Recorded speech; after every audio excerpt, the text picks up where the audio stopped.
ನಾವು ಇಂದು ಯಾವ ರೀತಿ ಇಂಗ್ಲೀಷನ್ನು ಮಾಧ್ಯಮಗಳ ಮೂಲಕ ಕಲಿಸಬಹುದೆಂಬುದರ ಬಗ್ಗೆ ತಿಳಿದುಕೊಳ್ಳೋಣ. ವಿದ್ಯಾರ್ಥಿಗಳಿಗೆ ಇಂಗ್ಲೀಷ್ ಚಾನಲ್ಗಳನ್ನು ನೋಡುವಂತೆ ಪ್ರೇರೇಪಿಸಬೇಕು ಮತ್ತು ಪ್ರೊನೌನ್ಸಿಯೇಷನ್ ಅನ್ನು ಚೆನ್ನಾಗಿ ಕಲಿಸಬೇಕು. ಮಾಡೆಲ್ ರೀಡಿಂಗ್ನಲ್ಲಿ ಯಾವುದೇ ತಪ್ಪಾಗಬಾರದು ಮತ್ತು ಇಂಗ್ಲೀಷ್ ಕಲಿಸುವಾಗ ವಿದ್ಯಾರ್ಥಿ ಕೇಂದ್ರಿತ ಅಂದರೆ ವಿದ್ಯಾರ್ಥಿಗಳಿಗೆ ಹೆಚ್ಚು ಅರ್ಥ ಆಗುವಂತೆ ಕಲಿಸಬೇಕು. ಪ್ರತಿಯೊಂದನ್ನು ಯಾವುದೇ ಟೆನ್ಸ್ ಆಗಲಿ, direct indirect, active voice, passive voice ತಪ್ಪದೇ ಕಲಿಸಬೇಕು.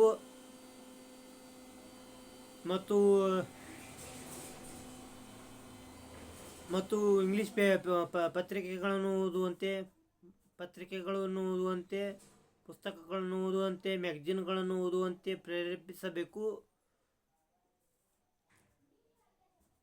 ಮತ್ತು ಇಂಗ್ಲೀಷ್ನ FM ಕೇಳುವಂತೆ ಪ್ರೇರೇಪಿಸಬೇಕು. ಮತ್ತು